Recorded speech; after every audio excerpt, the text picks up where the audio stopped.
Bismillahirrahmanirrahim. Assalamualaikum warahmatullahi wabarakatuh. Ada seorang yang menginformasikan kepada saya, mengirimkan sebuah video yang isi dari video tersebut adalah bahwa ada seorang dai dari kelompok Salafi Wahabi yang terciduk merokok di saat mancing atau bagaimana itu ya. Dan saya sudah lihat videonya. Pada kesempatan kali ini saya akan sedikit mengupas permasalahan ini, tapi saya tidak akan membahas masalah personality, masalah personal daripada dai tersebut, karena memang misi dakwah kita itu tidak mengurusi personal seseorang, tapi hanya akan membahas masalah-masalah yang berkaitan dengan masalah ilmiah dan bagaimana kita menyikapi masalah-masalah seperti itu.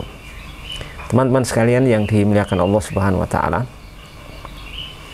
masalah hukum rokok itu masalah yang termasuk kategori masalah khilafiyah istihadiyah far'iyah. Itu masuk masalah khilafiyah istihadiyah yang memang para ulama sejak zaman dulu itu sudah berbeda pendapat. Ada pendapat yang menyatakan haram, ada yang menyatakan boleh, dan ada yang mengatakan makruh. Itu sangat kita ketahui sekali. Permasalahan ini sudah termaktub di kitab-kitab para ulama, bahkan banyak sekali kitab-kitab yang membahas khusus masalah hukum rokok ya. Ada belasan bahkan puluhan kitab yang terdokumentasi dengan baik yang membahas khusus masalah hukum rokok ini. Kesimpulannya itu ada yang mengharamkan, ada yang membolehkan, dan ada yang memakruhkan. Dan ulama-ulama yang berpendapat seperti itu ulama-ulama besar dari 4 madhab minal muta'akhir, dari kalangan belakangan. Nah, ini kita tidak akan membahas tentang masalah hujah masing-masing kelompok itu, kemudian argumentasinya seperti apa, kemudian bagaimana yang paling kuat dari ketiga pendapat itu, dan seterusnya. Insya Allah itu lain waktu kita akan bahas. Tapi di sini kita akan membahas sisi lain tentang masalah bagaimana menyikapi perbedaan pendapat seperti ini. Jadi masalah rokok itu memang perbedaan pendapatnya merupakan perbedaan pendapat yang jelas ada secara fakta, dan itu termasuk khilaf yang mu'tabar, khilaf yang memang diperhitungkan di sisi para ulama Islam. Kami pribadi dari 3 pendapat itu cenderung mengikuti pendapat para ulama yang memakruhkan ya. Pendapat para ulama yang memakruhkan. Kemudian kami pribadi ya, untuk disclaimer, kami pribadi tidak merokok ya. Saya tidak merokok dan saya tidak menganjurkan seorang pun untuk merokok ya. Tapi kita harus mengakui itu sebuah fakta, ada khilafiyah istihadiyah di situ.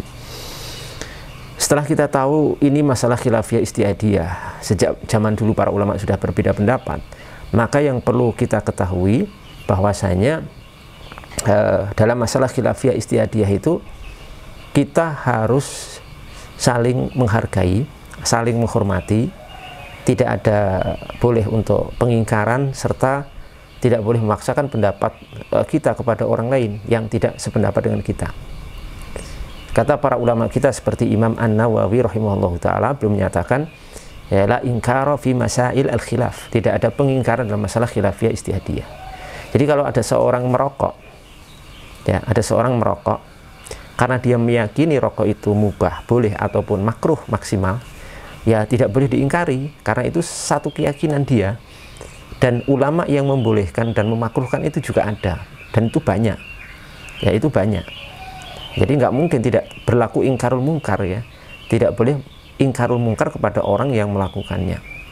Kalau sekedar saran beda, kita menyarankan orang yang merokok untuk tidak merokok, ya tidak ada masalah, itu saran. Tapi pengingkaran ya, nahi mungkar kepada perilaku seperti itu tidak boleh, karena itu merupakan pendapat para ulama besar juga, para ulama yang cukup banyak juga yang membolehkan atau maksimal memakruhkan hal itu. Karena makruh itu kan termasuk dekat kepada al-ibahah ya, kepada boleh. Makanya al-makruh la kemakruhan itu tidak menafikan kepada al-jawaz, kebolehan ya. Kemakruhan itu tidak menafikan kebolehan, kata para ulama kita. Jadi tidak berlaku ingkar mungkar di situ. Dan kita harus saling menghargai, karena itu memang perbedaan pendapat yang memang sudah diakui oleh para ulama kita, faktanya memang seperti itu. Nah, kita juga tidak boleh memaksakan pendapat kita terhadap masalah seperti ini, dalam masalah khilafiyah ijtihadiyah. Ya, kata para ulama kita, sebagaimana dalam salah satu kitab disebutkan Al-Adab Syar'iyyah karya Ibnu Muflih Al-Hambali, disebutkan di situ la yanbaghi lil faqih ayahmilan nasa ala madhhabi. Tidak boleh bagi seorang faqih untuk memaksakan pendapatnya kepada seluruh manusia. Kalau misalkan ada yang berpendapat hukumnya haram, ya tidak boleh memaksakan hukum itu kepada orang lain. Dan sebaliknya berlaku untuk yang lainnya juga. Jadi kalau misalkan di antara kalian ada yang mengatakan atau berpendapat hukumnya merokok itu hukumnya haram, ya tidak boleh kemudian memaksakan pendapat itu kepada orang lain. Semua manusia harus sepakat dengan Anda. Ya, tidak boleh mengikuti yang makruh ataupun yang mubah, itu tidak boleh. Itu dalam masalah khilafiyah ijtihadiyah sebagaimana disebutkan oleh para ulama kita. Kemudian jamaah sekalian, perlu kita ketahui bahwa seorang yang memang meyakini, ya, dan saya husnudzon ustadz yang melakukan itu adalah mengikuti pendapat yang membolehkan atau maksimal memakruhkan rokok, ya. Seorang yang melakukan itu dalam kondisi dia meyakini rokok itu boleh atau merokok itu boleh atau maksimal makruh, itu tidak bisa dianggap sebuah dosa atau maksiat atau bahkan kesalahan sekalipun, tidak bisa. Ya, para ulama kita menyatakan sebagaimana dinukil oleh dalam kitab At-Talkhis fi Ushul Fiqh karya Imam Al-Haramain rahimahullahu taala jilid 3 halaman 371. Beliau menyatakan apa? Wa qad ajma'a ahlul asri qatibatan ala anna masaila al-istihadi la yajri fiha at-ta'thim wa inna ma yajri at-ta'thimu fi ayu khalifa ar-rajulu mujiba istihadi. Ya, para ulama ahlul asr, para ulama di zaman itu sudah bersepakat, ya, semuanya para ulama itu semuanya sudah bersepakat bahwasanya masalah istihad, ya, masalah-masalah istihadiyah itu la yajri fiha ta'thim, tidak berlaku penetapan dosa kepada pelakunya. Penetapan dosa itu hanya berlaku ketika seorang menyelisihi hal yang mengharuskan istihadnya. Jadi maksudnya begini, kalau ada orang meyakini merokok itu hukumnya boleh misalkan atau makruh, maka ketika dia melakukan perbuatan merokok, maka dia tidak berdosa dan tidak dianggap sebagai maksiat, tidak dianggap sebagai satu kesalahan. Bisa dianggap satu kemaksiatan atau kesalahan ketika seorang menyelisih pendapat yang dia ikuti atau pendapat yang menurut dia hasil istihadnya. Contohnya begini, ada orang meyakini merokok itu haram, kemudian dia merokok, lah ini baru salah, ini baru maksiat, karena dinisbatkan kepada keyakinannya itu adalah perbuatan maksiat. Ya, nggak boleh. Misalkan seorang meyakini rokok itu haram, ya nggak boleh kemudian dia merokok, karena itu keyakinan dia itu haram. Adapun orang yang meyakini boleh ataupun makruh, ya tidak bisa dikatakan sebagai satu kesalahan atau satu perbuatan maksiat pada Allah Subhanahu wa Ta'ala. Ini hal penting, ya. Jadi jangan sampai kita itu menghakimi orang lain dengan sesuatu yang dia tidak meyakini, dan ini berlaku untuk semua permasalahan yang berkaitan dengan masalah khilafiyah ijtihadiyah.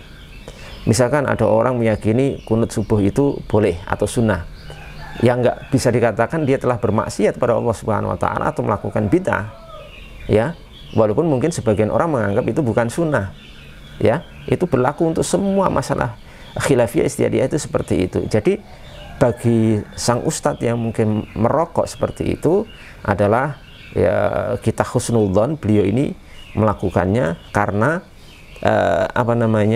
beliau ini tidak meyakini itu sebagai sesuatu yang haram, sehingga tentu itu tidak boleh dicela, tidak boleh diingkari, tidak boleh kemudian nyatakan sebagai satu kesalahan, apalagi disuruh bertaubat pada Allah Subhanahu wa Ta'ala, dan sebenarnya tidak bisa. Ya, itu ya boleh-boleh saja menurut beliau, dan beliau tidak berdosa di sisi Allah Subhanahu wa Ta'ala. apalagi sampai berlebihan menyikapi orang-orang seperti itu ya. Misalkan orang yang kedapatan merokok, seorang dai itu kemudian ditinggalkan majelis ilmunya, kemudian diboikot, dihajar, kemudian dikeluarkan dari ahli sunnah wal jamaah dan lain sebagainya. Tidak bisa semata-mata perbuatan merokoknya itu, karena itu perbuatan yang tidak salah bagi orang yang meyakini itu sebagai satu hal yang tidak haram ya. Yang menyatakan itu makruh ya dan boleh itu banyak sekali para ulama, itu sangat banyak sekali ya yang mengatakan akan hal itu. Karena secara tidak langsung kalau kita menyatakan bahwasanya orang yang melakukan rokok itu karena meyakini dia sesuatu rokok itu adalah boleh ataupun tidak haram, maka kita secara tidak langsung akan menyalahkan dan juga menyesatkan para ulama yang sudah berfatwa akan bolehnya hal itu atau minimal maksimal makruh ya. Itu akan kita sesatkan semuanya, dan ini satu hal yang bukan termasuk dari manhaju ahli sunnati wal jamaah as-salafiyah ya. Kalaupun kita tidak merokok itu hal lain ya, itu hal lain. Nah, yang saya amati karena beliau ini kan berada di satu kelompok ya, kelompok tertentu ya, di kelompok teman-teman dari Salafi Wahabi. Yang Salafi Wahabi ini ma'ruf ya bahwasanya mereka ini dalam hukum rokok hampir sepakat semuanya itu hukumnya haram. Saya tidak mengatakan semuanya, tapi hampir semuanya atau rata-rata itu mereka berpendapat hukumnya haram ya. Yang jadi sesuatu yang perlu kami sampaikan dan kami nasihatkan kepada teman-teman Salafi Wahabi ini, mereka ini begini ya, mereka meyakini sesuatu atau rokok itu hukumnya haram. Oke, itu tidak salah, karena banyak para ulama yang juga memang berfatwa atau berpendapat bahwasanya rokok itu hukumnya haram. Itu tidak salah sama sekali, tidak salah sama sekali, dan silakan saja ya, silakan saja, itu bagus juga kok, tidak ada masalah. Walaupun kami pribadi meyakini merokok itu makruh ya, tidak sampai haram.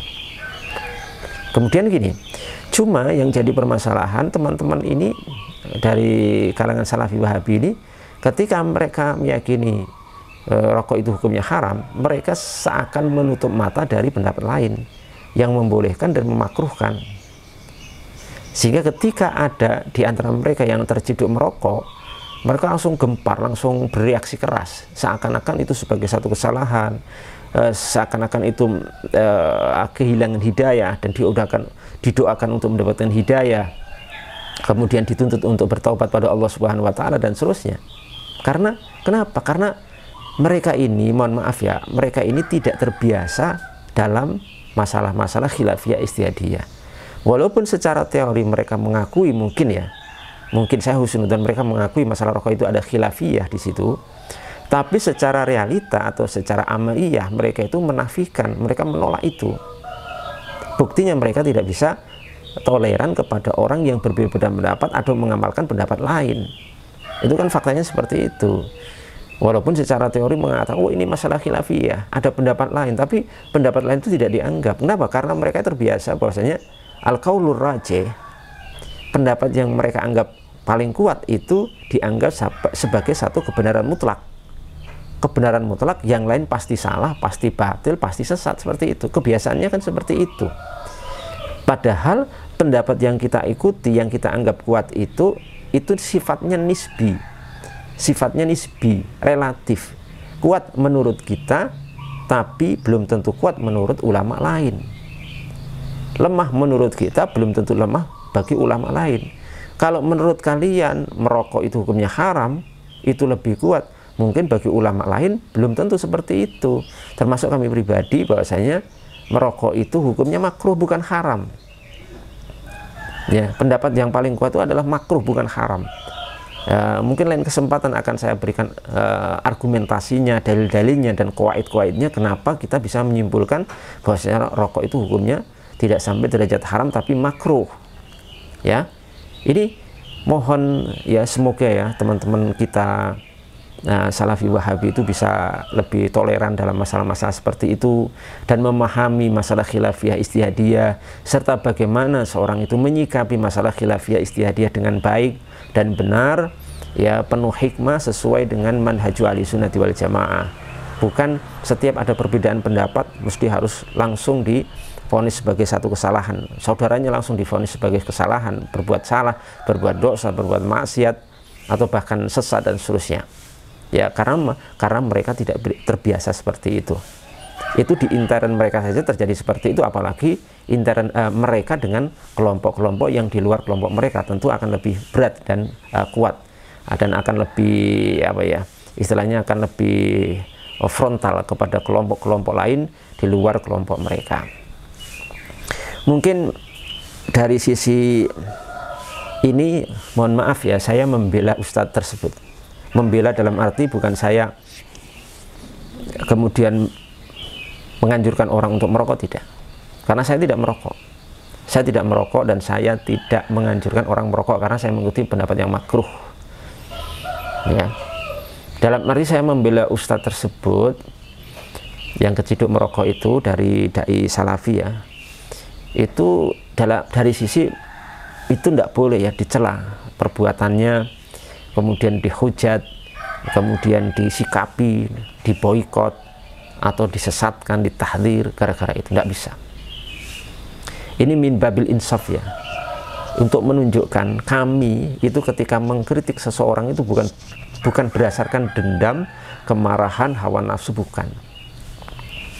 Kalau karena hawa nafsu, dendam, atau kemarahan, atau karena personal, masalah-masalah pribadi, tentu poin ini akan saya jadikan poin untuk menghabisi Salafi Wahabi. Tapi tidak, karena kami memang tidak pernah benci kepada siapapun.